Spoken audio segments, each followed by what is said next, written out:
Was there ever a point during shooting this where you were just like, I'm in over my head? 100%. 100%. And it Everyone's was going very smoothly until one day where things just started to go wrong. And I kind of just went and just sat in a corner, and I just started like getting really upset. And I was actually really fortunate. There was a really sweet union grip who came up to me, or maybe it was the gaffer. And he's like, Jon, whatever you're going through, you can't show it to the crew. Yeah. Like, you have to be in charge. Yeah.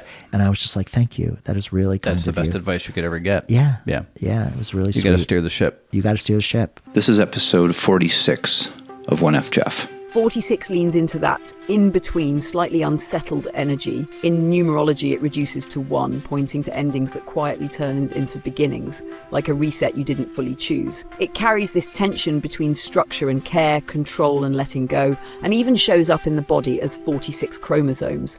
Your entire inheritance baked in. It's not a milestone number, it's the moment just before 1, when something is shifting under the surface but hasn't revealed itself yet.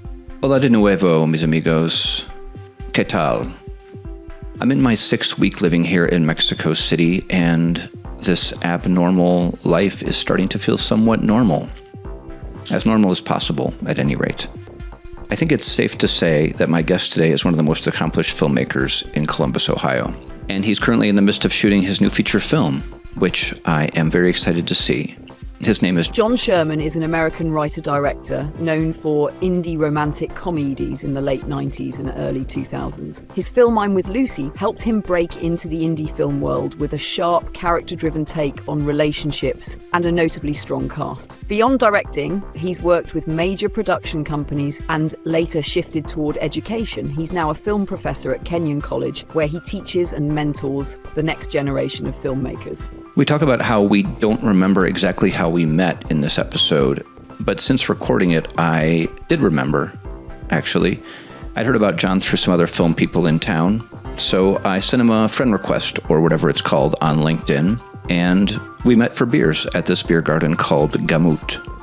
That was in 2022, and since that first meeting, Jon and I have become good friends, and actually spoke to his class at Kenyon about filmmaking a few years ago, which made me feel strangely legit. Having Jon on this podcast was, in part, an excuse to hear about his whole journey from indie filmmaking in New York to being a film professor in Ohio, and all the stuff in between. And it's a good story, albeit a painful one, as most filmmaking stories often are. But Jon's still doing it, and I admire that. Because as you'll hear in this conversation, filmmaking is hard and complicated work, but he's still doing it. I'd be remiss if I did not mention my Patreon page, which is at patreon.com/onefjef. Please go there. Please go there now and sign up.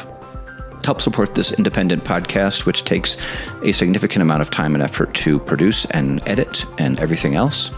And you'll also get access to some wonderful bonus content, some photos, videos, other episodes that haven't been released to the public, and early access to the CDMX Dispatch episodes, which are about my strange existence here in Mexico City.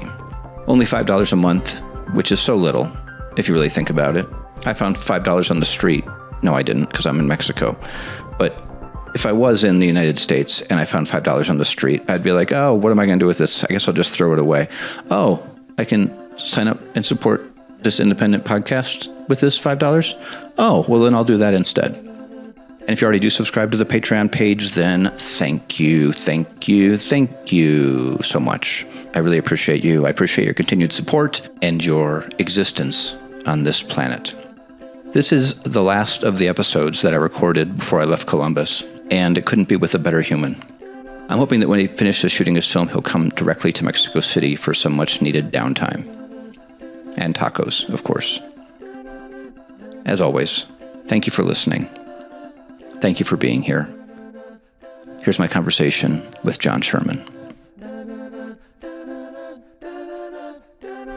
Jon, thanks for coming in to the old 1Fjef podcast. I know Jon from the film gathering, right? I think we met before that, but I don't know exactly through whom or how. Yeah, I kind of had that same thought, but I have no idea where it would have been or how. But somehow you got my number and got in touch. Right. I don't know. But now it's the film gathering thing, and then on and on and on. so forth and so on. And then I went and spoke to your students, gave them some great advice, I thought. Hopefully awesome. they're all going to be very rich now because of the good advice. But thanks for coming in. And you're teaching at Kenyon. You're a film teacher at Kenyon. Yeah, I'm a film professor at Kenyon College. Right. I've been teaching there. This will be my 16th year. No kidding. Which is never something that I thought I would do. That's crazy. Yeah. Where were you born? Where'd you grow up? I mean, I was born in Illinois because my dad was in law school, but the intent was always to get back to New York City, where everyone was from. So when my dad finished law school, they packed us up in a car. Like, I love talking to them about this story because there were obviously no like car seats then. They like had me in a little crib in the back of terribly dangerous. Yeah, just rolling around in the back seat, driving from Illinois to New York. So I mean, I consider myself a native New Yorker, but in fact, I was not born there. So you grew up in New York, basically. Yeah, I'm a real New York City kid. Which part of New York did you grow up in? I grew up in Manhattan, so I grew up Stuyvesant Town and Peter Cooper, like the last. Oh, you lived in Stuyvesant Town. Yeah, the last of the middle class housing that you don't really see anymore. Yeah, and you know, when I was born, we lived in Stuyvesant Town, and then we moved to Peter. And my parents, my grandparents were all like first generation. They all came off the boat from Europe, and my parents were first generation college. And, you know, they didn't have much money, and Stuyvesant Town was great because, and Peter Cooper, we had a 2-bedroom apartment that I can remember had a view of the East River. I'm sure. Yeah. And it was $600 a month, but we had a divider. My sister and I were like, my sister's 2 years younger. And, this is like, it's probably the late 70s. Yeah. And we had like a modular divider in between the room. Right. And finally, my mom convinced my dad that was unacceptable. Right. To a way to raise children. Right. And they bought an apartment. Like, we were like the Jeffersons. We moved on up to 57th and 1st. And they still live there. Wow. And I can remember my dad saying, like it was a 3-bedroom apartment. And he was like, $300,000? That is so much money. We can't ever. $300,000 for an apartment on 57th? Yeah. Jesus. He's like, we can't afford that. We'll never be able to afford. And my mom convinced him. And that's one of the best investments they've ever made. Yeah. You know, you basically like a chimpanzee could make money in New York real estate. Back in the day. Yeah. If anybody was smart enough to know that it was going to come back. I mean, we weren't making an investment. We were just living there. Right. But you know, it turned out to be. It's not a great place to grow up in the sense that like there's honking outside until 3 a.m. because that's where you go onto the 59th Street Bridge. Right. That's probably why it was cheaper. Yeah. Yeah. You know, I went to private school in Manhattan, in the Bronx, actually, a school called Horace Mann that you may have heard of because there was a number of scandals associated with it. But, you know, so I always saw the documentary. Yeah. Yeah. So I always had imposter syndrome because we had just moved to 57th Street, and like my friends all lived on Park Avenue, and they were all really, really wealthy. And so like I was a poor kid compared to these. How did your parents afford Horace Mann? You know, my dad was a corporate lawyer, and they could afford so they had money. Yeah, they had money, but it was a big deal for them, you know, because they didn't grow up that way. They grew up in Brooklyn, and like to go to private school was unusual. But I mean, you don't want to go to a public school in Manhattan. I could have, you know, it's not like it is now. Like now there are all these sort of schools within a school and charter schools, but back then it would have been a different choice. But they decided that I should go to Horace Mann. What kind of a student were you? Were you like a cool kid? Were you nerdy? Were you like into film then? No, I went to school with some really, really smart kids. Sure. The way I ended up sort of distinguishing myself was I started getting really into music. Okay. And like a lot of new wave bands. And it was a crazy time where like all these bands from England would play like every Friday night at a club called the Ritz. Huh. And my friends and I would go and see, like I saw the first ever American show of the Smiths. Huh. Like I met my best friend and my producer online not online, like on the internet, inline. Right. Exactly. In Ohio, we call it inline. In New York, they call it online, which I've never cared for. That is a really funny thing. I never really thought about that. It's true. It drives me a little crazy because you're not literally standing on the line. You're in the physical line. Yeah. But New York City. Yeah. Yeah. So my friends and I, we got there at 2 p.m. for an Echo and the Bunnymen concert. And he ended up being my closest friend and producer back in the day. And we've known each other now, I guess, like 40 years. Your friend who you met in line at Echo and the Bunnymen. Exactly. Wow. That's Tim Perell. Shout out to Tim. So you were the guy at Horace Mann who knew all the cool bands. Right. And that sort of distinguished me from the other kids who just wanted to go and make money and become lawyers and doctors.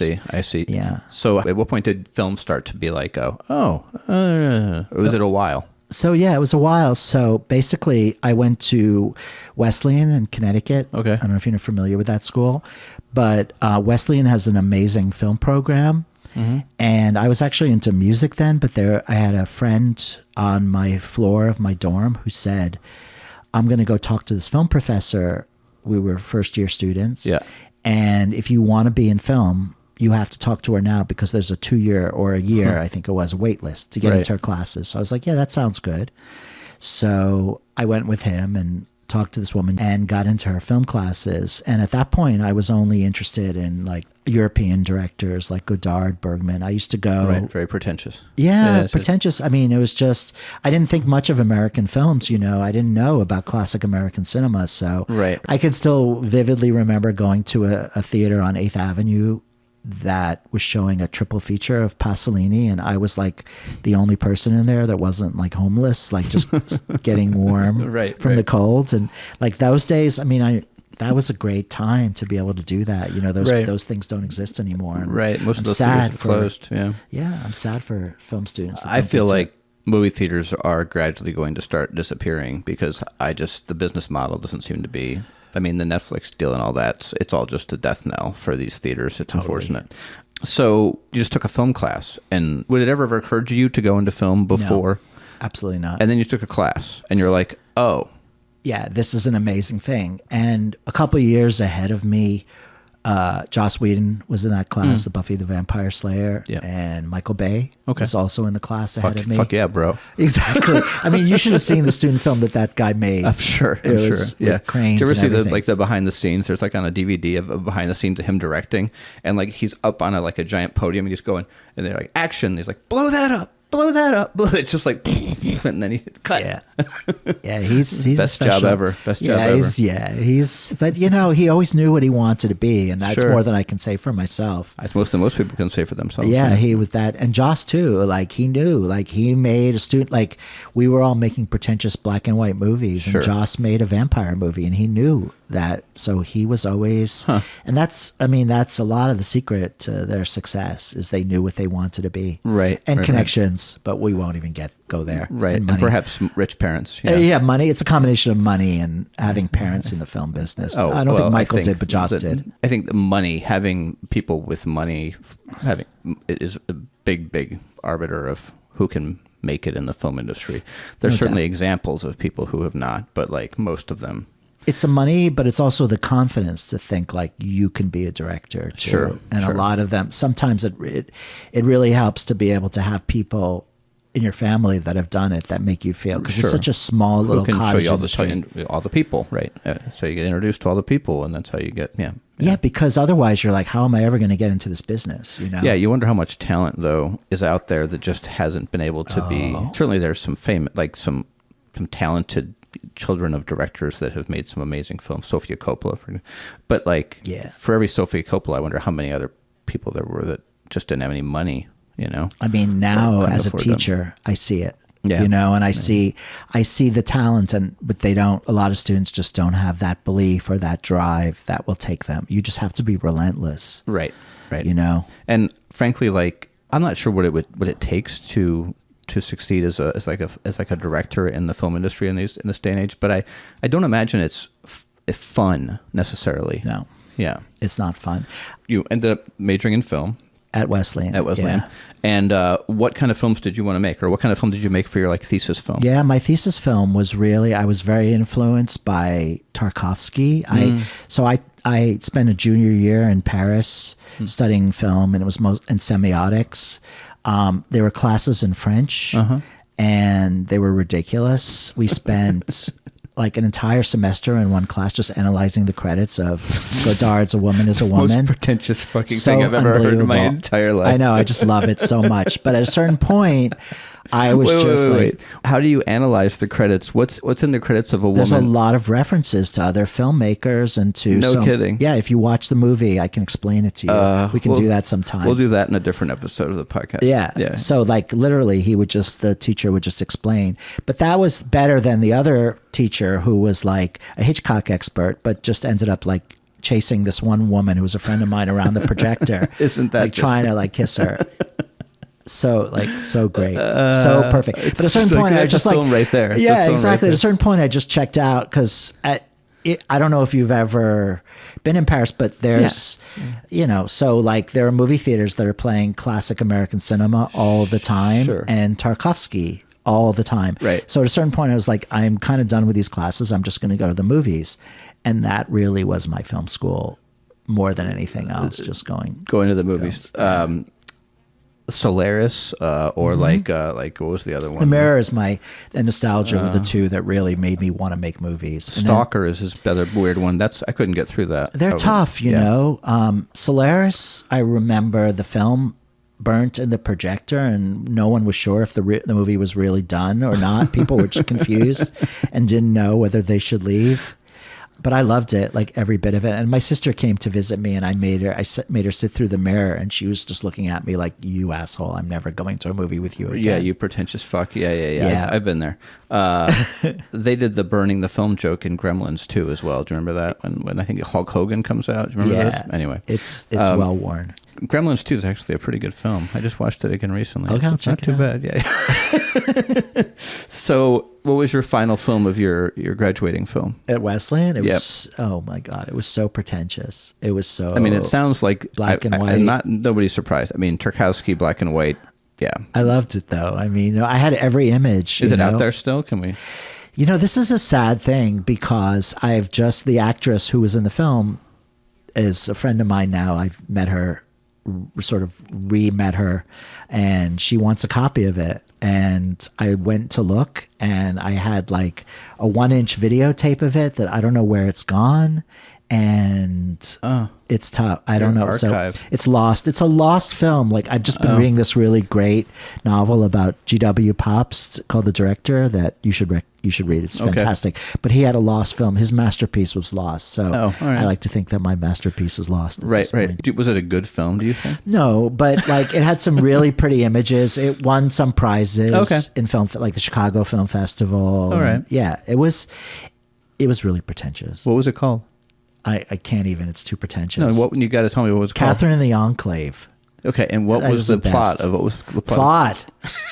Just a quick summary. It's about a woman in a relationship who is trapped in her memories, and just visual. Right. You know, it's very Tarkovsky, very totally. Kind of dreamlike. Yeah. Like I just remember a shot of like the beginning shot is like a coffee cup shaking, but you know, it's funny. Like a friend of mine who did the music, he just sent me like he had all the demos from it. Right. We listened. It was really, you don't realize like a lot of people work on these things with you and they have their own memories. And, it is what it is. And it's. Yeah, no, I have the same kind of thing with my thesis film. A lot of people have a lot of memories of that. Yeah. So it's not, it's a team sport. So, it is. You know, and Becky Connor still talks about it. Like, the actress, like, oh, that was a wonderful thing I was in. It was just like. What was the budget for this thing? Do you remember?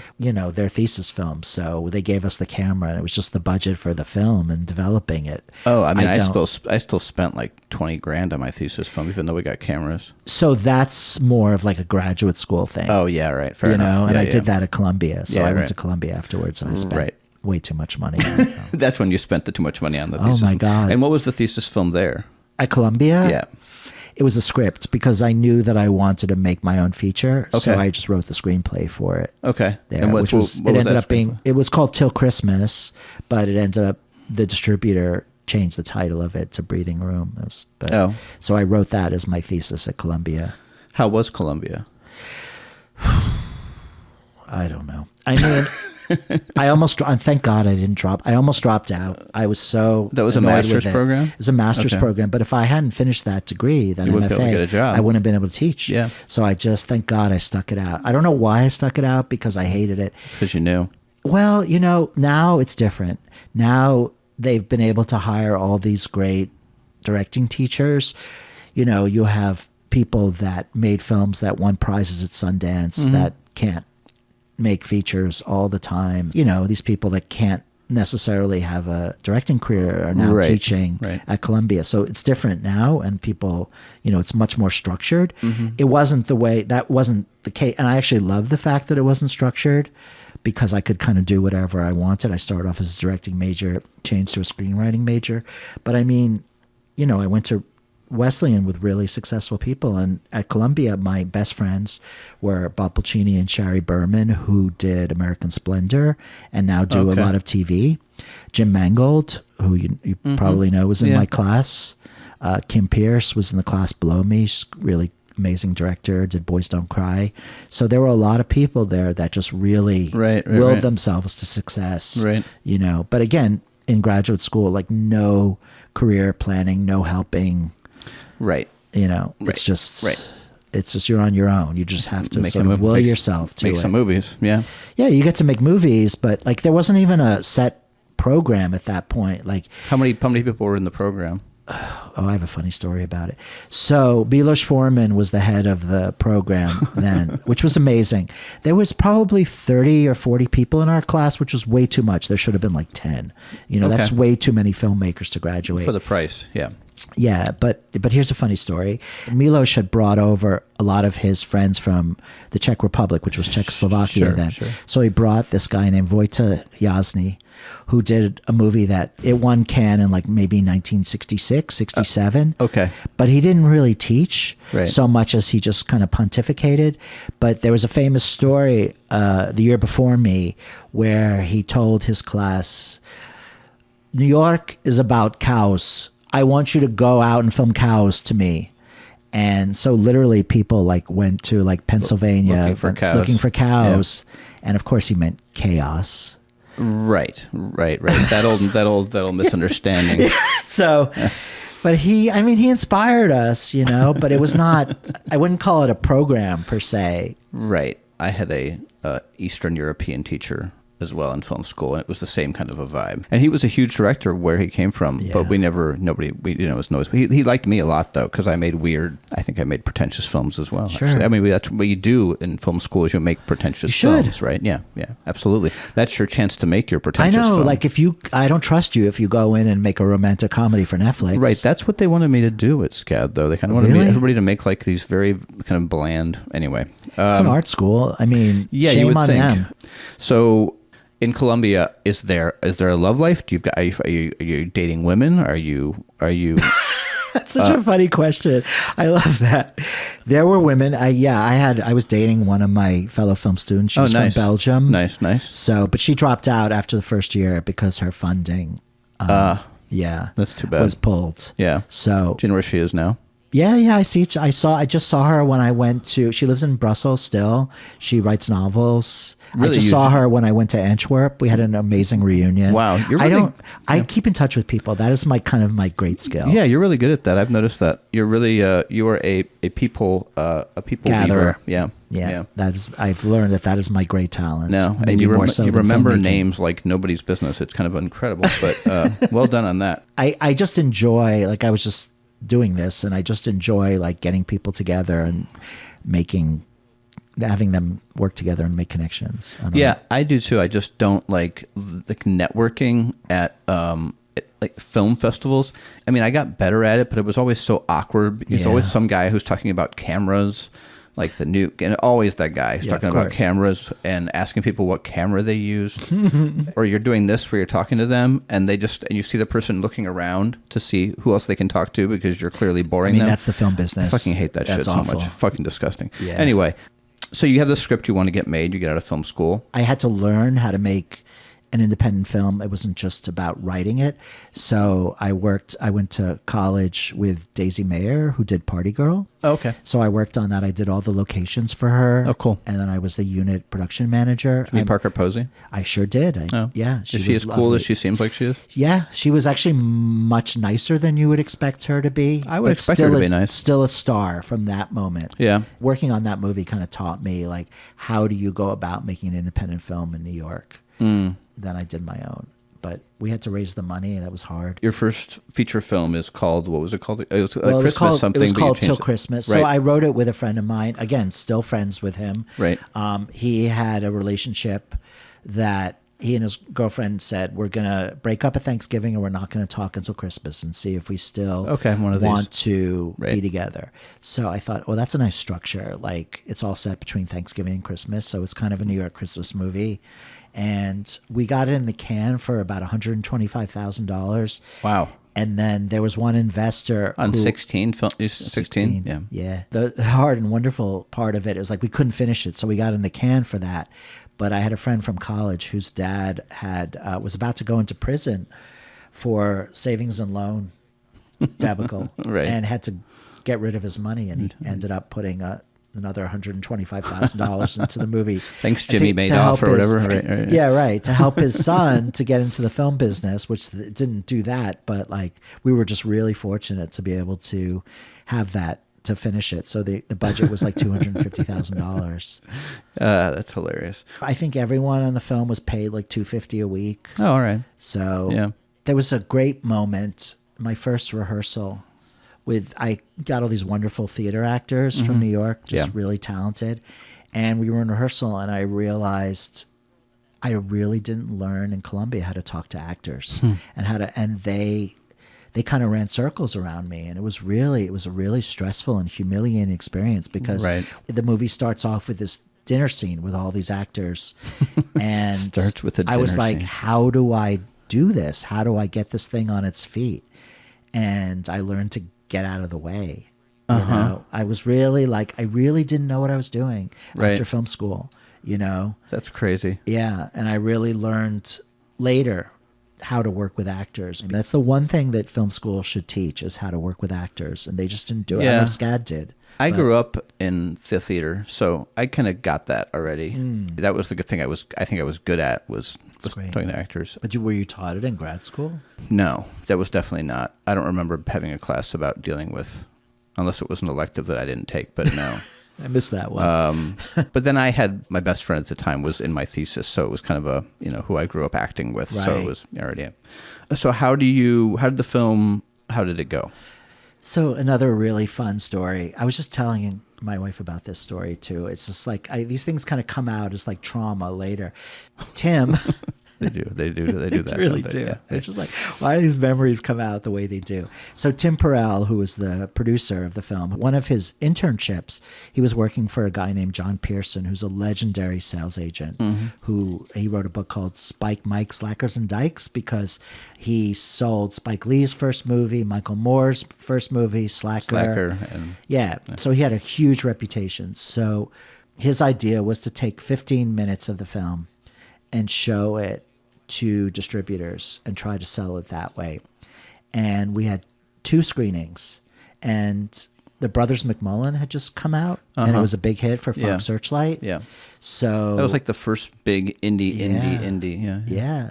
So the guy who was the head of Fox Searchlight was there, and we showed him 15 minutes of the film, and we thought he was going to buy it, and it was going to be like the next great independent success. And we also showed it to this company called Fine Line, and that was New Line's art film division. Okay. And in that 15 minutes of footage, we had one scene. It was a breakup scene. It was in a hallway. And because so much of the movie had been shot it was a romantic comedy, and because so much of it had been shot in close-up, we did that whole scene in a long shot, and we included it. I thought it was a beautiful scene, but we included it in that first 15 minutes of footage. Yeah. And the guy who was the head of Fine Line, we were watching the movie, and we were in the back. We were in a screening room. And he screamed out, "You have coverage for this?" And I screamed back, "No, it was an artistic decision." Oh! And then later, when they didn't buy it, he said, "We're just afraid there are more artistic decisions in your movie," which was great. Yeah, but the guy who's the head of Searchlight, he told us we showed it to him on a Friday, and he told us he was gonna buy it. And we were so excited, and he then changed his mind over the weekend. He just got nervous. Oh, what a fucking horrible industry. It what is. a horrible It's hard. industry. You know? It's not hard. There's a lot of jobs are hard. The film industry is horrible. It'll break your heart. It's every horrible. time. Every time. And again, a lot of industries will break your heart. The film industry, just media in general, it's all, well, I mean, I could go politics too. That's awful as well. Yeah. There's a lot of things that are horrible. But the film industry, I feel like it's a particular kind of horrible. Yeah. It's unfortunate what's happened. Because it makes me not want to make films. Like you really have to want to do it. I've learned how to deal with it on my own terms, but yeah, I mean, there's more stories like this if you want to get into it. So did you sell that film? We did. So what happened was John Pearson had a first look deal with Miramax at the time. Okay. And Harvey Weinstein watched it. So you had to fuck Harvey Weinstein. I mean, I can't even tell you like the stories of just watching Harvey Weinstein in action, you know. I sat in a bunch of rooms like with flirting him. with people and No, he was just such a strong personality. And I just remember him screaming to his assistant, "Ira, cigarettes, Ira." And you know, my friends Bob and Sherry worked really closely with him because they did the Nanny Diaries, and they stood up to him. But I never really got the chance because he didn't want the movie. He was clearly not. He said, Right. "I'll take it, but we need to be the last money in and first money out." And we just didn't. We knew he didn't really want it, so he wasn't gonna. Right. So we sold it instead to a small distributor called Arrow Films that they had done a bunch of movies that have come out, but they never paid us the advance, and we ended up having to sue them. But this is just one example after another about how horrible the film industry is. yeah, you know, John didn't really know what to do with the movie, and one of my professors at Columbia was James Seamus, who legendary writer and producer. He was the producing teacher at Columbia, and I ran into him on Long Island on the beach. This is like very film industry. Yep. And we bonded over the fact that we both had psoriasis. And he ended up coming on as the sales agent.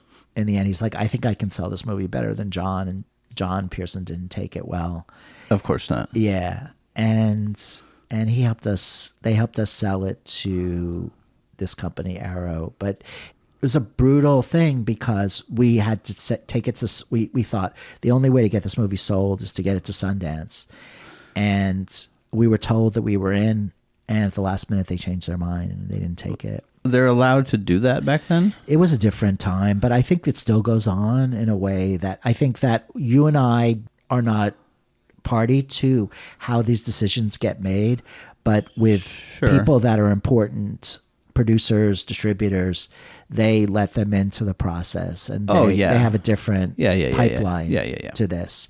So they told us it was in, and then it wasn't in all of a sudden, and that was brutal because No, that's awful. Yeah, and I remember Tim saying like, "I feel like a failure," and I was just like, "Tim, it's the same movie. It was, you know, like don't take it too seriously." But it was hard because that was the end. We thought that was the end of it ever getting sold to a big distributor, and you know, it probably was. I mean, you actually did sell it at a certain point. Yeah. And did you get money back? Did it go in the theaters or anything? Or? It was in the theaters, but we didn't get money back. That's the story of my life, you know. It's that's the story of the film industry. Yeah, pretty much, no, I mean, you know, they guaranteed us going into like 25 markets, and you know, it played at the Angelika for a week, and then they tried to expand it wide, and the reviews were like the New York Times really liked it, but the other reviews were kind of so-so, and it went to Philadelphia and a bunch of other places, and it just didn't, you know, as these things do, it just didn't really make any money. But you fucking made a movie that played at the Angelika, so that's pretty sweet. It was pretty great because the place that we actually ended up selling it was at the Market in Cannes, and it was the same year that Secrets and Lies came out and won the Palme d'Or. This was like we were very at like indie film breakout years. Yeah, I don't like. I'm not going to bore you with my stories of, you know, like 5 of us going to the Cannes Film Festival and like sleeping on the floor of a hotel room, but it was pretty cool that like we were just in the market selling our movie, and we sold it to Australia and Germany and a bunch of other places then, because it was really the reputation of Good Machine, you know, selling a film. But like Secrets and Lies won the Palme d'Or, and then there we were at the Angelika later, like in the same multiplex as Secrets and Lies, and that was that's pretty cool. Yeah, but then the next minute, like the film business will do something to humiliate you. Like, no, I mean, you've already given me like 5-10 examples of the film industry being horrible. Yeah. But the subway sound going over or going under the Angelika was always that's the one, right? With the subway goes under. Yeah, it does. Yeah, I always love that. Yeah, but that was the pinnacle back in the day. It kind of still is, but now streaming has destroyed that. But at that point, that was the pinnacle of success, like being in the Angelika. Oh, really? The Angelika? Oh, absolutely. Huh. Yeah. I always thought that was kind of it's kind of a crappy theater. It's not like a great theater. It was the, and kind of still is, like the big art house cinema in New York City. And to me, if you've been there, that, and like in LA, it would be, I'm not sure which one. I mean, the Cedar Lee in Cleveland and the Cedar Lee in Cleveland. That comes later. When you have an indie success, like it's the rare indie success that will play all over the country. Right. But like, Slacker or one of those movies. But back then it was so different. Like a Slacker now. Oh, it wouldn't. I wonder what it would look like. I mean, I'm thinking it would get out there, but it wouldn't do anything. Like it was just such a strange film. Yeah, it's true. I mean, there was no plot, so. I mean, but then you look at Slacker and you look at his career and you say, okay, that guy was really talented. Right, like, and he you deserves it. Right, and you also say, what has Slacker done to film in general? Like that opened like the whole thing up. I saw that and I was like, are you kidding me? Yeah. You can do this? Yeah, exactly. Yeah. I mean, the guy, he's brilliant. He still talks about, now you see him on Instagram talking about Tarkovsky and you're just like, thank God, man. Yeah, so, he was the Before Sunset series or whatever it was. Sunrise, yeah.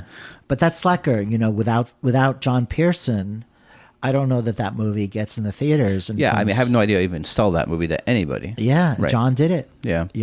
He made independent film. He made that niche by selling those movies. So you make the first film, you sell the first film, you don't make any money. It does okay. It plays in the Angelika, yada, yada, yada. Most people would have given up and gone to law school, as my wife at the time told me to do. She's like, okay, you did it. When did you get married in here? When would you? Oh, yeah, we got married somewhere in there. I don't. Where'd you meet her? We met at a party. Oh, okay. In East Village. Right. What did she do? She's a great person. She works in public health. She still does. Oh, wow. All right. Yeah, it's hard. I don't know that you can have a relationship and be a independent film director at the same time. I would say I think that it's impossible. Yeah. I look at the really successful people and they were not able to manage it. I think understand why. Any, even not film, just any celebrity kind of thing at all. I don't know how they managed to maintain a relationship. And we had kids. I mean, I didn't have, my son was born in 99 and you're how old when your son's born? 33. Okay. And I think I was like one of the first people in my friend circle to have kids, which is crazy when you live in crazy. Ohio. Well, New York, though. Yeah, people waited. People worried about their careers, you know? Yeah. That's why I missed New York, because I didn't feel like I was obligated to have children and marry somebody when I didn't live in New York. But here it feels like you're obligated to. It's, for like sure. It's one of the rules. Yeah. So that was 97, and I'm trying to think. Okay, so then after that, it was hard. I got the rights to, I don't know if you know the book, The Mysteries of Pittsburgh. Oh, yeah. The Michael Chabon novel. So I had the rights to that for a while, and I thought that was going to be my next film. Wow, you got on Chabon in the early days. Yeah, I had to woo him to get the rights. Jason Schwartzman was attached to it. He wasn't famous yet. Oh, wow. Yeah, and and the people that were financing it didn't want him. They said he wasn't handsome enough. So that movie didn't get done, and there were a couple others that I was close on. And I had a friend in New York who was a writer who said, a friend of mine wrote a script. It's great. You should read it. It was called Six Blind Men at the time, and it was kind of like a romantic comedy that was also a thriller. So you know that a woman's getting married at the beginning of the movie, and you don't know, she's been on 6 blind dates over the past year, and you see in sort of bits and pieces, and you kind of have to guess which one she marries. Clever. Yeah, it was very clever script, and Tim showed it to a producer at Gaumont in France. They were interested in that, but it started like a 3-year development process to get that movie made. It was very long. Again, no money, horrible. You don't get paid. Yeah. So here I am, like having my first kid, and it's like a really complicated pregnancy. And my poor wife at the time working in public had health to deal with it. Money, And it was just like, and she's just like, are you going to make some money soon? And you sign this contract to get paid a lot of money, and thankfully that one did get made, and I actually got paid a bunch of money on it. It's called I'm with Lucy, and it has a great cast. We were making it right before there was a Screen Actors Guild strike. Okay. So a lot of actors wanted to work.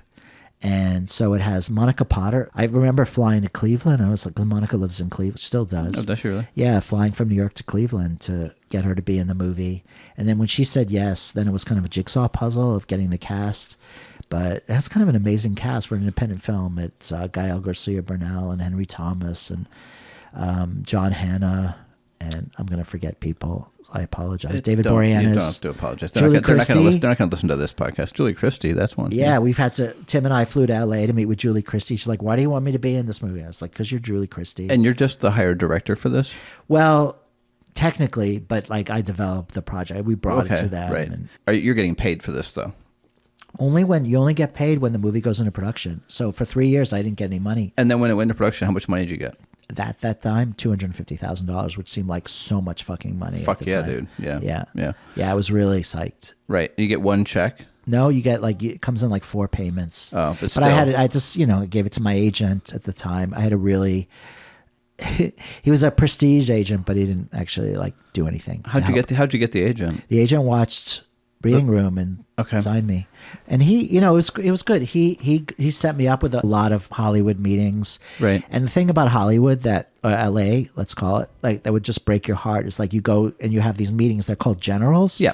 where you just go and talk to people, and they just been say in like, some of those. yeah, they're like, "What's your next project?" "Oh, we want to do that." And you leave that airport thinking, "Oh, I'm going to have 5 jobs," and of course, nothing ever materializes. They're yes men. They're yes people. Yeah, they just want to be. They just want to make sure that they get your next script. As long just in as case somebody else. Yeah, they gotta get your fingers in as many people as possible, and one of them will become famous. Exactly. And then That's their job. And it's really fine. it's awful. It's not fine. It's awful. Well, but for It's them, awful. you understand why they do what they do, Right, but if you go into that not knowing that that's the case, you just like Someone has to tell you. Fucking bullshit. Yeah, Someone has to tell you. So it's really up to you. You got to drive the train. You got to get your own projects, and that's what we did. Right. Yeah. Right. So that movie should have been a $2 or $3 million quirky romantic comedy, but Gaumont decided it was a $10 million movie, and they were they wanted to make a studio romantic comedy, but just because you pay that doesn't mean Right. So it ended up being like about $6 million above the line. So what can you do with $6 million in a film? Like what is that? I mean, I have no idea what that kind of money. I mean, I made my Sundance film for $500, so I really have no idea. But when you're confronted with like, this is the biggest budget thing at this point you've made. So By far. What are you spending most of the money on? I mean, above the you paid Well, it's you paid the union. salaries, right? Yeah, so the salaries are taking up most of the money, right? Right. So basically, when Gaumont's making the movie, like Monica's agent at CAA says Monica's quote is $1.25 million, and they Right. pay it, and they were morons for paying that. They should have said, She got $1.25 million, so that's already more than a tenth of your whole. yeah. And wow. she told me afterwards, like when we were drinking one night, she's like, "I would have done this movie for $50," And you're Don't just like, tell me that now. well, I don't blame her. Right. The agents, they just, that's their job is to Right. get the most money. Right. And they think, oh, we're in the big time. We're in France. We're paying full pay. Right. That we're paying the quote of the actors. Like everyone has their own reasons for doing what they do. Yeah, but it's unfortunate that it's money most of the time. It's always money. Yeah, well, no, I mean, I think sometimes it's, you were trying to make a great movie. Like, you weren't doing it for the money. You were doing, No. you wanted to make a great piece of art, right? Yeah, but the like, agents, once they get Of course, underneath is the money, and it's unfortunate that's, anyway. It's an expensive endeavor. And people want Filmmaking to make their money back. is so expensive and so complicated. The lesson that I learned is that you don't make the movie for the most. I mean, it was a different time, but I wouldn't have said no to that money. I'd be an idiot to say no. Right. But you make the movie for the budget that it should. Like, you have to think about the back end and how you're going to sell it. Yeah. They thought they were going to sell it to studios, but studios said, sure, it's $10 million, but we're going to have to spend $25 million to release this in theaters. Yeah. That's too big an investment. Yeah. So in the end, they just sold it to Sony, and Sony paid, I don't know what it was at the time, but they just released it on DVD and cable. Oh, it went straight to DVD. Yeah, and it was brutal. Poor Monica, it was going to make her career, and mine too, obviously. Right. So, I mean, it's a good movie. You can watch it. It's on Tubi. It's a very sweet romantic comedy. There are things I would have done differently, and things that I had to do because it was France and they wanted certain things in the script. Right. The first 30 minutes of it was rough going because you're explaining a bunch of things that they said the European audience needed, which of course they didn't. Right. But Was there ever a Yeah. point during shooting this where you were just like, one day you're like, I'm in over my head. 100%, with a big union. I don't know what crews. the fuck I'm doing. Yeah, and Everybody's looking to it was you. going very smoothly until one day where things just started to go wrong, and I kind of just went and just sat in a corner, and I just started like getting really upset. And I was actually really fortunate. There was a really sweet union grip who came up to me, or maybe he was the gaffer, and he's like, Jon, whatever you're going through, you can't show it to the crew. Yeah. Like, you have to be in charge. Yeah. And you have to show. And I was just like, thank you. That is really kind That's the of best you. advice you could ever get. Yeah. Yeah. Yeah. It was really You sweet. got to steer the ship. You got to steer the ship. When it's union, like around lunchtime, the producers start gathering around you around the monitor and start rushing you because you're about to go into double time. Yeah. And I didn't know any of that stuff. And we got a DP like that we shouldn't have hired. He was a total jerk. And we should have hired somebody else, but we heard a rumor that she was slow. And it was just really, this stuff is so such a stupid. ridiculous industry. You just want to Ridiculous. make a fucking movie. That's why I did everything with nobody. I did like 5 people. How many people were you in charge of? How many people were on this crew? 100 at least. 100 people. Good Lord, I can't even imagine. Yeah. I can't even imagine. Yeah. It was hard. It was just, you just got to go into it and just be in charge. But there were days where I really didn't know what I was doing. Well, see, that's the thing. I often don't know what I'm doing when I'm making films, but I've oftentimes, like, I just work with people that I feel like they know what I want and they know what they're doing. So if I get to a point where I don't know what I'm doing, I can just turn to my friend who's the DP or whoever and be like, what are we doing here? We got to figure something out. Yep. And he'll be like, yeah, we got it. But like, Yep. if you get from that level to like the level that you're talking about, that's where it gets to, you don't know these people. You're just, Yeah. I don't Yeah. think I would enjoy that. No, it was hard. Like, yeah, I needed a mentor. Like, so Harold Ramis was in the movie and he was kind of a little bit of a mentor to me. Right. But there were times he just was like, man, that's a nice looking shot. That is a nice, and he really made me feel good. Yeah, that's helpful. Yeah, definitely. But there were other times where I just felt really alone, and I was just like, I need somebody to say to me, like, you need to shot list this in a way that's doable over a day. And I just didn't know. Right. It's crazy that, I mean, for myself too, that all the film school still, and you're thrown into a film situation and it's like you got to learn it all over again or learn it for the first time. Yeah. So, and Tim also told me afterwards, Tim is an amazing producer. He told me afterwards, like, they want, like, before the movie even started, nothing to do, because once the movie started, like, we thought it was going to be brilliant, right? Well, because it seemed like, because we had like Anthony LaPaglia and he was such a good actor, and you have to think it's going to be brilliant because it was going really well, right? And but he told me, like, they were going to fire you like 5 times in pre-production just to get somebody else, and I was just like, that's always great. He told you that afterwards. Okay, that's nice. Yeah, because he's a great guy, right? And a really good. He just protected me. So then this movie goes straight to DVD, and then what happened? Then what are we doing next? We're still in New York. It's still in New York. Where are we in signed- Brooklyn? Where do we live in Brooklyn? We live in Park Slope. Oh, what part of Park Slope? Whereabouts? Union and 8th Avenue. Oh, okay. I was at 7th and 9th. Oh, okay. And then I was South Slope.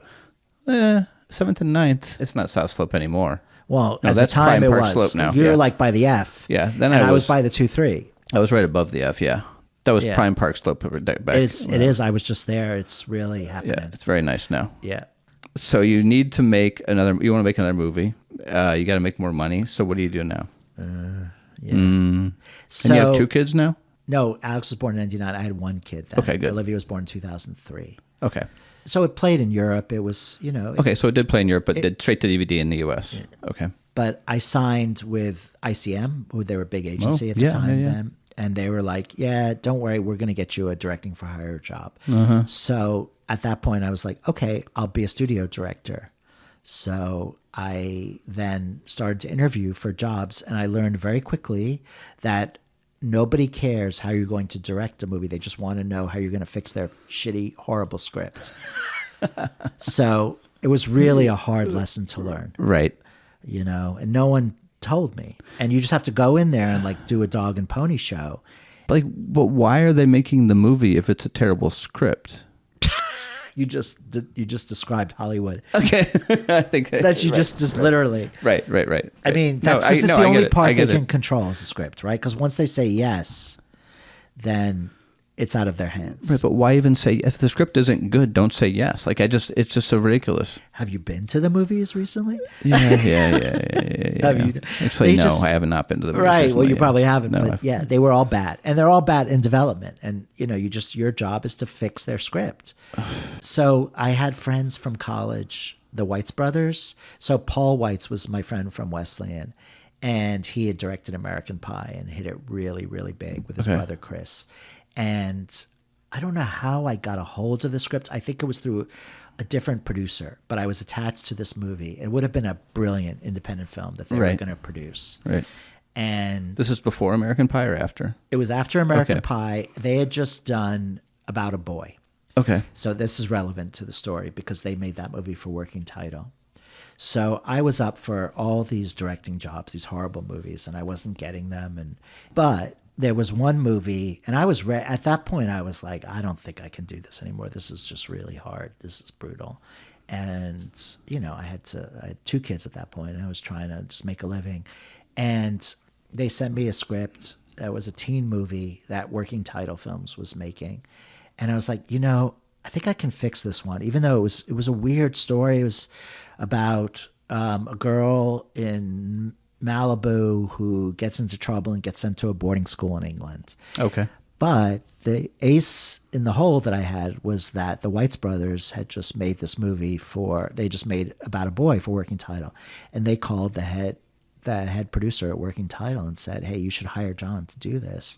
And I interviewed really well for that movie. It's all who you know. And it's also, it is all who you know. But at that point, I also flew myself out to LA to meet with them in a room. I knew that was the only way I was going to get the job and not do it over the phone. It was before Zoom, obviously. Right.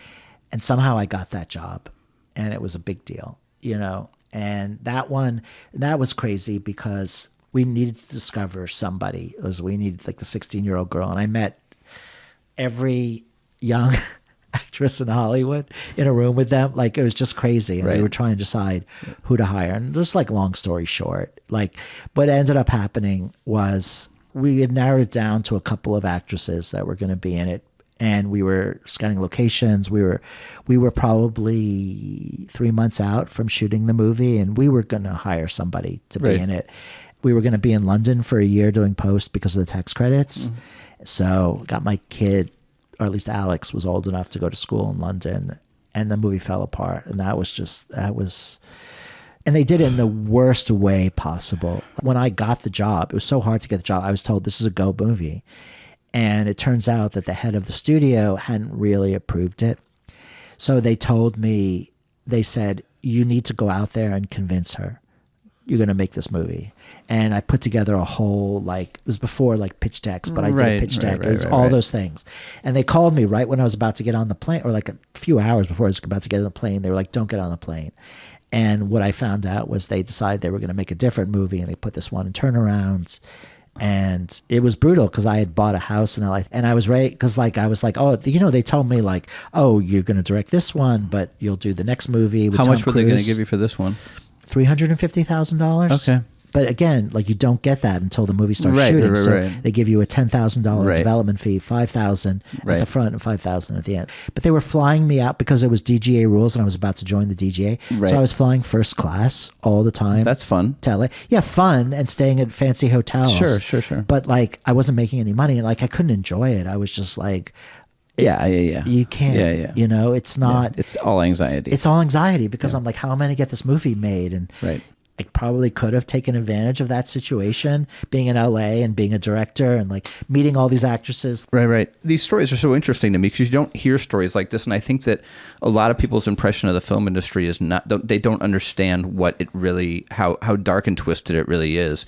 And I'm impressed that you continued to give it a go even after the first one, because you've seen the darkest parts of the film industry, and Yeah. I mean, well done, sir. Well, sweet. Maintained your dignity at least. Well, I'll tell you this. You never did suck anybody's dick for this. Nobody. No one ever asked me to do that. That's good. No, I never slept my way to the top. If somebody had, then, no one asked me. I mean, there were times. I mean, I can't even. Come on, was there a story that you got? Was there an actress who was trying to? So my friend Federico and I from Wesleyan, we had a pitch that we developed because it was based on Federico's father-in-law is in the Italian film industry. Okay. And we watched this movie and we just thought it was so funny. It was, and you, again, so politically incorrect now, but basically it was the story of a therapist. He finds out his wife is having an affair. Okay. And it turns out she's having an affair with one of his patients who he knows is gay. So his job is to bring this guy out of the closet to break up the relationship, which you can't, but like at a certain time, like every gay agent in Hollywood got so mad at us. Sure. But like it was fucking funny. Which it was, is every and agent in Federico was a Hollywood, yeah. brilliant writer. Right. And he actually was the one who wrote the script and it was so funny. It would have been such a good movie. It Yeah. would have been like a Billy Wilder movie. Right. But in a different time. Right. You could see it being made in like 1958. Yeah. Wrong But like time. we were just right on the edge there. Yeah. You know? And I remember going into a meeting with a gay producer. And like we were going to the studio because you have to first you pitch it to a producer and then you pitch it to the studio. And the producer said to us like, "Oh, we're all gay here. We can." And Federico and I didn't correct him. It's like, how low are you going to be? Like to just pretend like you're gay because the producer tells you. Like it just that was a moment where it was just like, we're all how gay am I here. selling my soul? I mean, a lot of them were gay, so let's be I mean, clear. yeah, you could a be- lot of I'll be Hollywood, gay if you there's need a lot to. of closeted Hollywood Well, these guys homosexuality. at least, like most gay producers, were totally offended by this idea, but this guy thought it was the funniest thing in the world. And I kind of think that guy is the one that was right. He was and they right. should have made the film. Absolutely, I mean, it would Todd have been a huge hit. Right, Todd Solondz got films made for in the 90s that were completely inappropriate. Yeah, but that was dark. Like this was funny. Yeah, you know, yeah. it's I like think he's got Todd Solondz the was ticking funny, clock. too. He's got to get this guy out of the closet, and literally, like, so what ends up happening is the guy ends up falling in love with his therapist. Transference. You know, it was fucking brilliant. That movie would have been a huge hit. That was the one. That was truly the one that got away. What was that one called? This Won't Hurt a Bit, which I thought was the fucking funniest title. That is a good title. Federico, but that's Federico. He's That brilliant. is a good title. Yeah.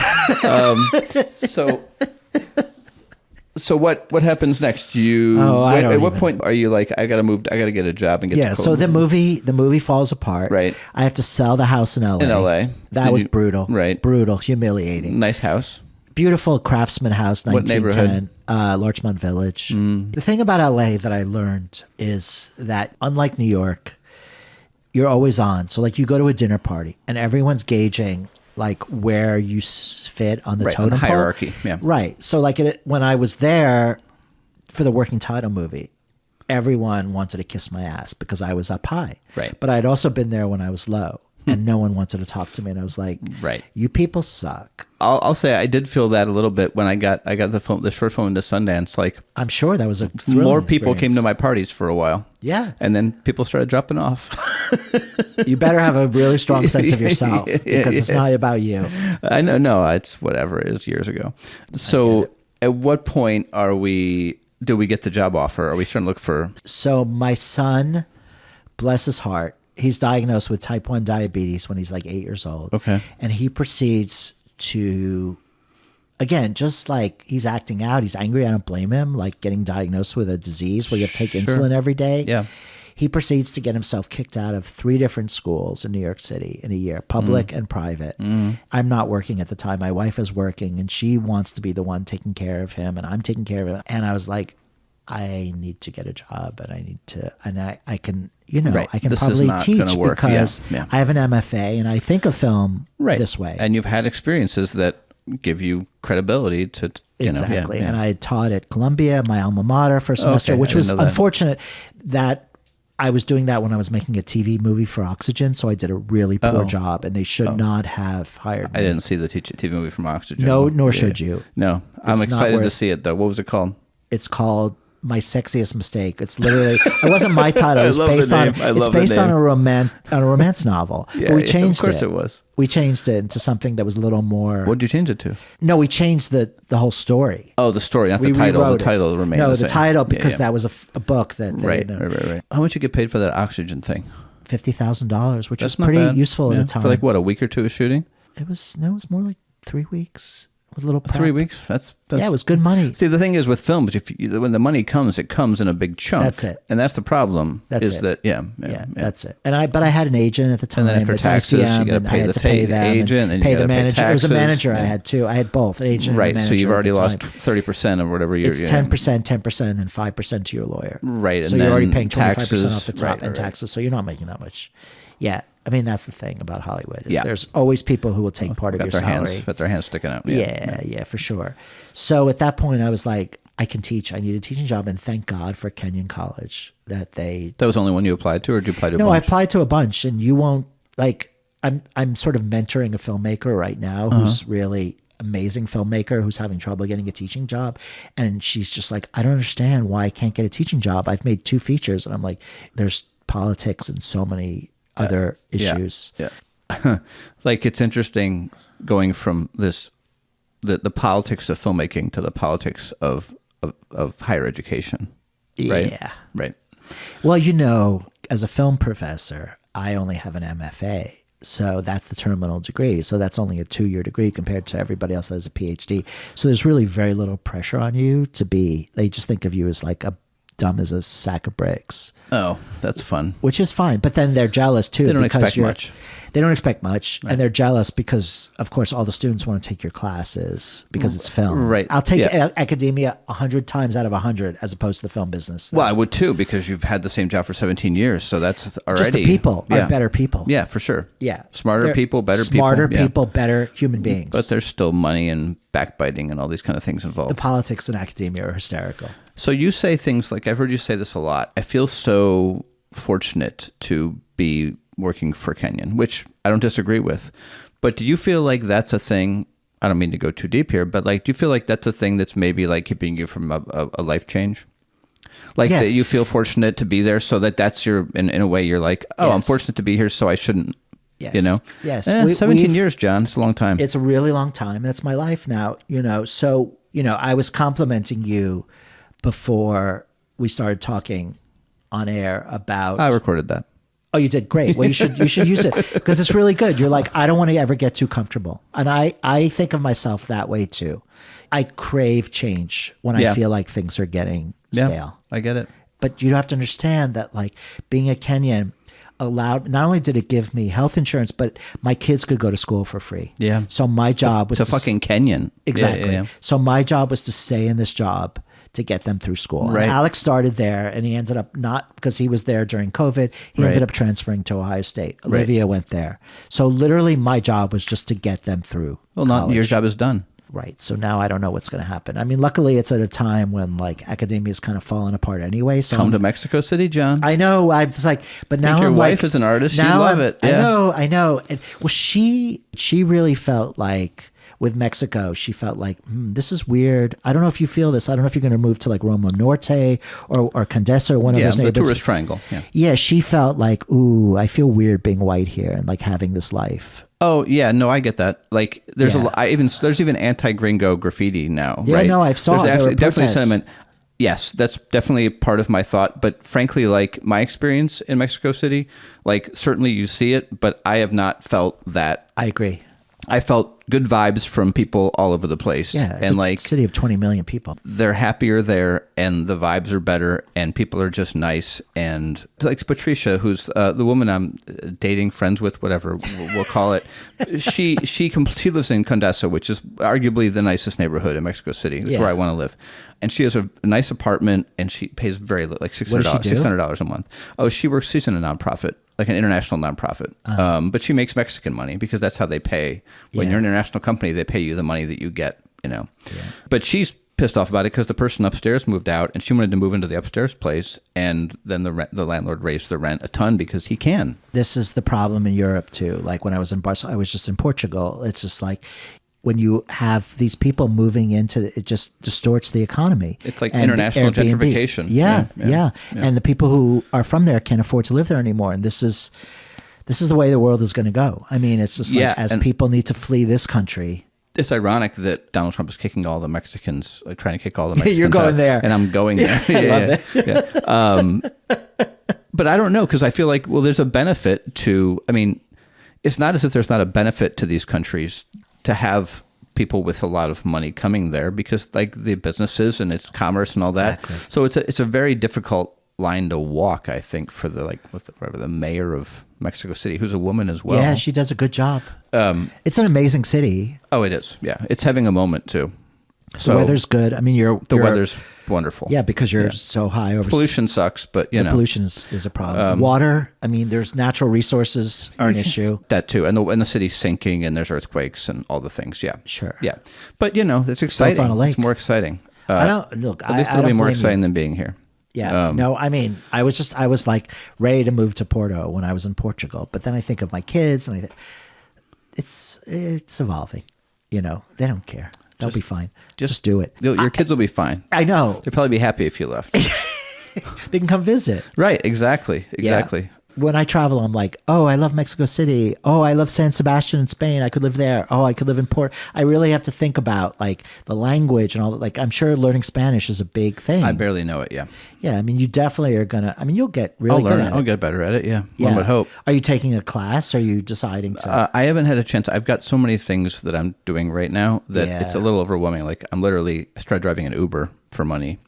Because I can't get a job, so I started just getting a little extra money with Uber, and that's been interesting. It's more like an experiment. Like I'm always in Ubers, like not always, but you know you're in Ubers a lot. Yeah. To be on the other side of that is an interesting experience. Yeah. Nobody tips, by the way. Nobody tips. Really? Oh, I've gotten like 2 tips, and I've done like 15 rides. I think like so far. 0? Yeah, nobody tips. That's disgraceful. It really is. It really is. I tip every time. Yeah. So no, I was just in Portugal. They use Bolt, which it's so cheap there, and I was 25%. Oh yeah. Plus also you feel so guilty being an American now because you know your country is so horrible that I do not feel guilty about being an American. I feel like people should sympathize with me because I'm an American, because this is not my choice.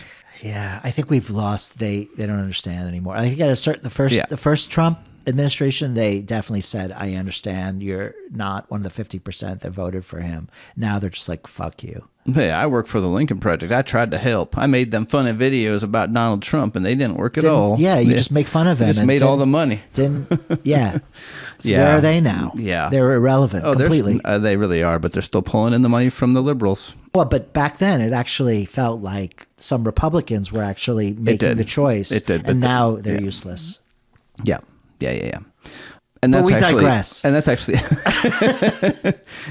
a big part of the reason I'm like, that's like not even a big part. I would say a half of the political thing is half, because it's bad vibes. Things are going to get so bad, and I don't need to be a part of this. I'm going to do video content for a cartel in Mexico. That's what I'm going to do. I'm going to do some kick-ass fucking videos, dude. I'm going to sizzle reel. You guys need a sizzle reel for your cartel? They just need some good PR. They need a good sizzle reel. So I would say Jeff made that TikTok for the Did cartels. You see that sizzle reel? That was awesome. Jeff's running that cartel's Well, TikTok. seriously, they just need, it's that thing like sports washing, they call it, in terms of like, you could do that for them too. Like running that cartel's TikTok. That's a great idea. Could make a fortune, yeah. I just don't know how you reach out to them. And how you don't die at the end of the job. You just need to stay on their good side all the time. So as you know from watching all these mafia movies, you know that eventually you're going to live with the fishes. I don't think I'm going to leave that job alive. So that's Yeah. So, how do you stay on the right side? Yeah, I don't think I want to do that. Yeah. That's pretty cool though. That's where the money is. Well, sure. Although the funny thing is, everybody, you tell them we're going to Mexico, say, oh, aren't you worried about cartels? I have never, as far as I'm aware, I haven't seen it anywhere. No. Like, the northern, areas, certain areas you can't travel. But like, I haven't seen it at all. No, you wouldn't. And I've been in some sketchy areas, so. Of Mexico City? Somewhat, it's just poor, but I don't think. Well, there's certain areas. There's definitely sketchy areas, yeah. The government is, that the cartels are infiltrated. Sure. Yeah. And you just have to... The whole thing. But it's not going to affect you on a daily basis. Yeah, unless I get the job doing the videos, and then I'll be making bank. Yeah, then you're on the right side of it. Making muchos pesos. I know a little bit. Look, they just need some good social media. I agree. I could get their Instagram account going. Truth Social. What's the name of the cartel? The Sonoras or something? There's a bunch of them. Cartel. I don't know who's winning these days. Yeah, I could do some really edgy content. But there's definitely Sinaloa that. Sinaloa, yeah. Like you certain areas you're told to not travel as Americans. Yeah. And you'll be aware of that. No, like another place that I go to a lot that I love that you should check out is Puerto Escondido on the Pacific coast. I've heard this. Yeah, it's a beautiful surfing Yeah. town. And again, just full of tourists, and it's Yeah. safe. And I never felt endangered at all. I would walk at night down the beach from one part to the other. I never felt like in any No, I trouble. mean, they're very friendly. Yeah, I'm getting out of here. But I don't blame you. But I'm going to miss it because, Columbus is a fine town. It just needs to have... Is it though? I agree with you. I mean, I have a nice life here. I can drive that's anywhere the thing. It's just and be that's the there thing. in 10 minutes. That's the thing. It's very, very comfortable. I've come up with this theory recently that there's like towns that are like comfort zone towns and towns that are cities rather that are non-comfort zone cities. New York. So like New York, LA, there's cities that people don't live in, not because they want to be comfortable, but because they want to, have an exciting life, Right. whatever it is. And there's cities that people go to just to be comfortable and get a house and have kids and have a wife and live there forever. Yeah. And Columbus is one of these cities. Most cities are like that. Cleveland, to a degree. Yeah. I've never felt at home here. I think the stress of it, like, I think if you don't think of it as necessarily a permanent, like you say, like, oh, I'm moving for 2 years and I'll see how it goes. I'll go for 6 months. Or whatever it is. Yeah. And that will lessen the stress Yeah. of feeling like you're uprooting your life. I mean, you can only get a 6-month visa, so I can only go for... I was going to ask about that. Right. I mean, I can eventually, if you have enough money, you can get, temporary citizenship, but I'm not even worried about that now. I'm just going for 6 months and then see how it goes and go from there. But I just need to get, I need to start moving. Yeah. That's the thing. I need to move in order to get change. Yeah. We'll see how it goes. But selling a lot of my belongings has really been great. I've really been rethinking the idea of possessions and like why we collect all this crap, and I don't even, Yeah. Yeah. Great. So we'll see. So if you come back, you would just have fewer things. Very, very, very, very few things. Or I can buy things again. Like What do I you sold my need? piano. Yeah. What do you need exactly? Yeah. Do I need? I have a box of DVDs up in the attic. Why? I can't throw them away because some of them I'm like, but what if that's not on TV? And I can't. You're smart. I mean, to I don't hold on have to it. physical media is important because I Is own a it lot. really? I own a lot. First of all, you have the director's commentary on those, which is look. I don't even have a DVD. When's the last anymore. time you watched that? No, you're right. Exactly. You're right. Exactly. You're right. But I've watched one DVD in 4 years of living no, here. I agree with you, but I hate the fact that like a lot of the movies that I use now for teaching, I own on Amazon, and I don't really own them. I No. bought them, No. but they own them and they can take them away No, at and any this is time. the world we live in. Yeah, But then you can just pirate them and you can get them back. I guess I could do Yeah. that. I didn't think of it that way. It's a big change, but I think it's great. I mean, look, I've been here for now since 2010. I've been involved in the film business or the film world. Right. It's not a business. It's not possible to make a living in film here. There's a lot of young people don't that I say. adore I who feel bad. I adore them and they're making stuff and they're doing great. I do. But And I just want to bless say their heart. you're not going to. Yeah. Yeah, but it's like, just do it, Yeah. and you can worry about the other stuff later. Do it while you can't. We don't have to worry about money and while you can be footloose and fancy or you can free. get a job and also be a filmmaker, but just don't think that you're going to make a living at it. Here. Yeah. There's nobody. Or anywhere for that matter. I don't think it's just here. I think that just the idea of making a living as a filmmaker in this world, I think, is increasingly almost impossible. Yeah, I mean, having just made a film that is now on AVOD, and I see that you basically, it's the same thing as Spotify, except we can't tour. Like bands now make their money by touring and merch, which I don't think Right. they even make very much. Right. But we don't have that, so it's a very expensive hobby. I'm making a fortune from this podcast. A fortune. Yeah, you John. deserve it. You deserve it. Yeah. I'm going to be a tycoon. So you've been here for 17 years. I want to ask, when you realized you were going to move to Ohio, what was the thought there? Yeah, I mean, I Because can't even- New York City has a particular disdain for Ohio. They do. Yeah. They really do.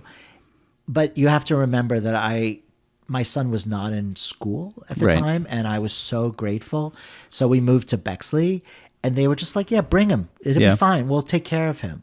And God bless them. The first day, he had school anxiety, like as one would, having Sure. to be kicked out of 3 schools. Sure. So try this in New York City. Like he went to school in Bexley, and he refused to go into the building. So the the guidance counselor, bless his heart, who's now a principal at another school because he was so good, he said, "Oh, just watch me get him in the building." He calls the Bexley police. He says, "You stand over here. Stay out of the way." He calls the police. And the Bexley police, try this in New York, to call the police. The Bexley police come and they're like, "You're going into school, young man." And they frog march him into school. And he was so fucking pissed off. But don't you know, like, he went back after that first day. He's like, "It's fine." You know, and he had some issues going along, but like he made it through school here. Yeah. And God bless Ohio, because I don't think he could have done that There's in New York. great schools in Ohio. And I mean, not New York, all of them, but yeah, New York the schools. schools we were looking at were these, you know, there's this whole like industry. It's a total scam. Oh my God, New where York City. you pay $60,000 a year and the Board of Ed pays you back because your student has special needs, you know, whatever it is. I just knew people who like literally rented a cheap apartment in Park Slope just so that their kids could go to the school in Park Slope because the schools are so yeah, creative. the fucking rabbi in Park Slope did that. I mean, it's like a man of God. Yeah. You know, like that shows I mean, do you blame them? I mean, they want to get a good No, I don't good blame education them, for your but like kids. you base, you know, like lying is, Yeah. who cares? No, Columbus is a great place to raise kids, for sure. Great schools, great libraries. Ohio has great libraries. Go Buckeyes! I saw you read the thing about. No, I'm joking. None of because that. I'm cutting that out. The thing about your podcast about the M, crossing out of the M's. When I saw that it's too, I was like, fucking "What ridiculous. the hell is This this?" is fucking. But you know, most people are not, or maybe most people are like that. But there are plenty of people who are not, and I feel blessed to have found the people that are not. I certainly have too, but like that Ohio State thing, it's the whole Pervades. city. The whole city. It's the identity of the city in a big manner. I mean, after a loss, the city is like 9/11. Yeah. Right? Yeah. At least when I go grocery shopping. But Me too. it's a real unusual. I could say things, but I don't want to anger. No, you don't want to. You don't want to burn it down on your way out. Yeah, I don't want to burn it down on my way out. Your millions of listeners but will like, be yeah, my pissed. millions of listeners will be very angry. But and I'm all for professional sports. It's fine, whatever. It's nectar of the. I love the band. mass. I love the marching band. Whatever. I love the sound of a good marching I still band. have never watched an Ohio State football game from beginning to end. Oh, Nor will I ever. I absolutely have. Yeah. Oh, you have? I I go to the hockey I watch games. football now and again. I've never gone to a hockey game, but I grew up in Cleveland, so there's a whole thing with the sports, and so you have to. But I can kind of take it or leave it. But I do like the marching band. I used to listen to the marching band music in my headphones on the subway on the way to work at like 7 a.m. or whatever, and I thought it was the funniest thing because it'd be like looking at people, everybody's miserable, And you I'm were just like listening in New York City? da. It made me laugh so hard. That's hysterical. It cheered me up every day. I had no idea what a marching band was. I had no idea about any of this. Oh. No. Yeah, I had a film idea. Maybe you want to do this.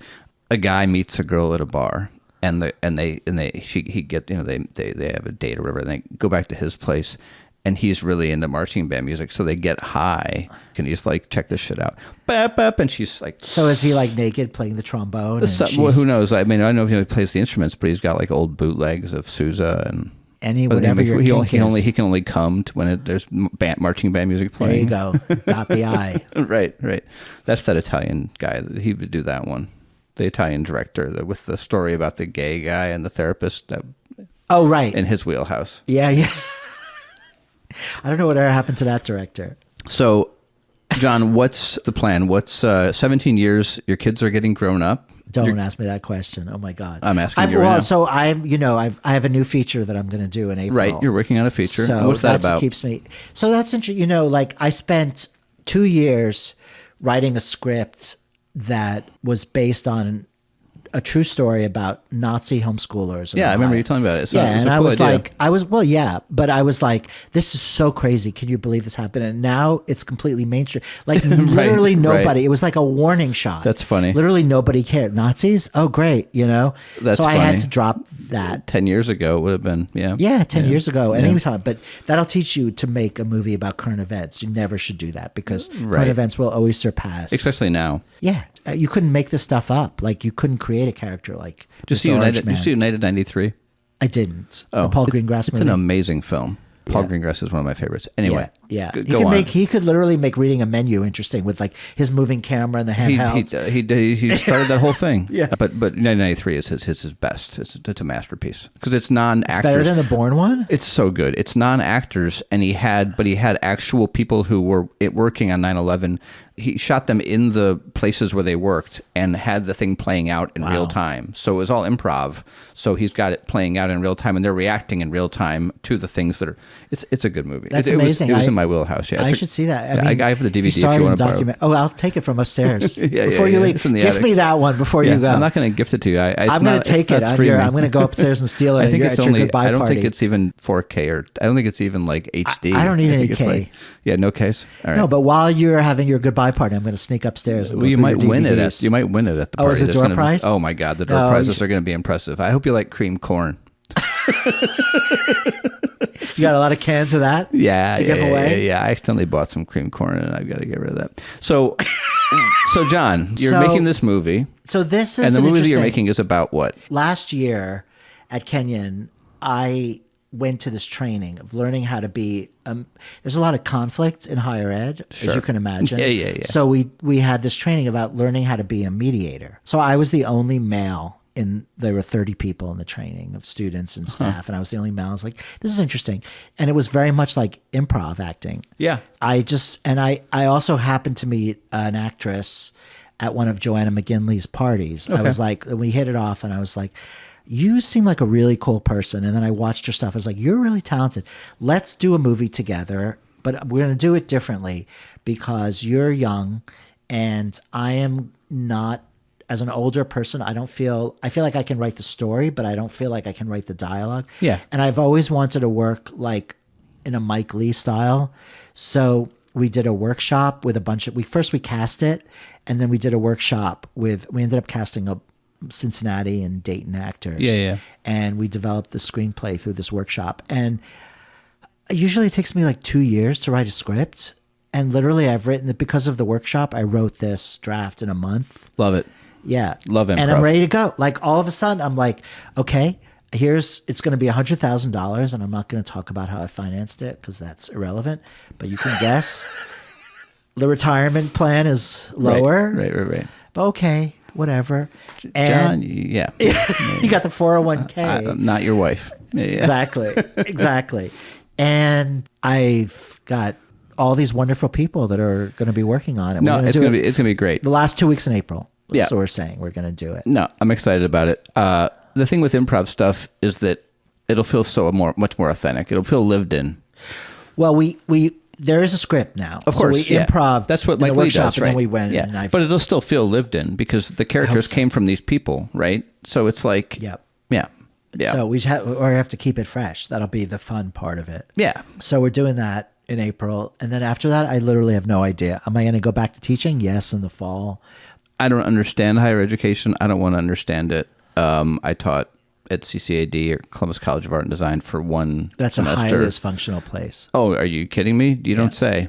Yeah, I know you know. Don't even get me started. I think it was voted the worst value of any education in the country. Oh, was it? Wow. John just shitting here on John just going down. No, that is it's in a statistic. It's not. I didn't have any. What was the firm that did this statistic? I'm going to say Challenger Gray. Because or one of maybe the Hello Sunshine. I don't know who. You know what Columbus does a lot? I see it on social media. Columbus is always referencing USA Today polls. Yes, second best and coffee shop. Right, always. It's always like the best city to do this. And I'm like, dude, it's a USA city, Today, bro. No, that is a city with just an incredible inferiority level complex. of desperation there. I've learned this from really unhinged. Having been on the board of the Greater Columbus Arts Council. Like, this is a city with a giant inferiority complex. Yeah. We're okay. Really, we're good. We were on the USA Today again. Really, we're good. We got the USA Today poll. People, we were voted 17th best in the country. Columbus. Yeah. You just can't even make this stuff up. I'm getting out of here. You need to get out of here too. This is great. This is really fun.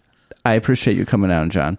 But I do have a question before we finish. Yeah. And it doesn't really connect to anything that we've really talked about, but what do you think happens when you die, John? I did hear you were going to ask this. Unfortunately, it's nothing. It's just a big blackout. Is that really what you think? Yeah. Because what do you remember before you were born? I don't think it's about whether you... I mean, that's a good point, actually, but I don't think you necessarily need to remember anything. You think that I there don't was think it something? has to be memories. I don't know. I think consciousness continues to exist. Okay. I think the physical body may go, but I think consciousness continues to go. Or at the very best, I feel like maybe it's just like a long dream that happens. Because I've read books about people who have had near-death experiences, and everybody says this on their podcast eventually at some point. I've read books about somebody who said, I've got it. I should get like a buzzer. Bing, you did it. But I have read books about this, and the similarities are incredible, and the things that they've talked about are incredible. So they're like, it makes me think that there's something. I got an article in the BBC today. My cousin sent it to me. It's about a mushroom that if you don't cook it right, if you eat it kind of raw, it makes people hallucinate little people everywhere. Oh. Like they even say to you when you go to like a hot pot in the country, when you get this mushroom, they're like, cook it for 15 minutes or you'll see the little people. And I was like, wow, I got to get some of this mushroom. And in the whole article, like they see little people all over their arms and their legs. They see little people everywhere, like elves. Yeah. So I want to get some of that. I just have low expectations, and if there's anything else, it's all a bonus. Well, that's valid. I just my job here is to just leave it all on the table. If you know from having You're the way I leaving it on the travel, table. Yeah. you know, I just go and I just leave it all on the table. I appreciate that about you, and I feel like that's what I'm doing in leaving Columbus, and not that's why it's worrying gonna about work money out. and just doing it. Yeah, It's gonna because work if out. you're holding on too tight and you let go, the universe will take care of you. I do believe that in one way or another, but like you don't know what's gonna be. I have no idea. Get this. I don't know who you're gonna meet, what job you're gonna do down there, but you I'm never trying would to have get experienced trying to it if get you remote- had stayed here. Remote work, I'm trying to get Whatever, because but I'm not like, going to get money for that. whatever happens, it's better than what's going on here. Yeah, as far I'm as not I'm going to be concerned. bored and comfortable anymore. I'll be uncomfortable and living something interesting, whatever that ends up being. There's a stupid little tattoo that I have on my right shoulder. Yeah. That's in Thai, that I got in Thailand because I went there to do kickboxing, and it just says never afraid. And you just got to go and just do something and just never be afraid. Indeed. And it probably actually says like stupid white man. It probably does, and says small dick. Small dick. Right. They laughed at me. I showed it to some people in Thailand. They just laughed at me. They were just like, it's so small. Why did you tell them to make it small is bigger? better. I'm not a tattoo guy. No, I know. But Anyway, Jon Sherman, thank you so much for Thank you, coming. Jeff. I appreciate you. I'll miss you. And I will miss you yeah, I'm sure we'll keep in touch because that's who you are. 100% we're going to. Yeah, of course we are. Yeah. Thanks, buddy. And that was Jon Sherman.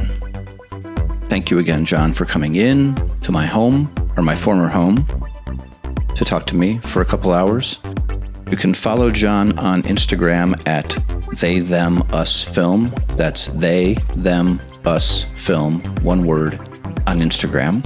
You can follow the podcast on Instagram at onefjef and on a bunch of other social media platforms that I don't really have the time or energy to list off, but you can look in the show notes for all of these things whenever you want.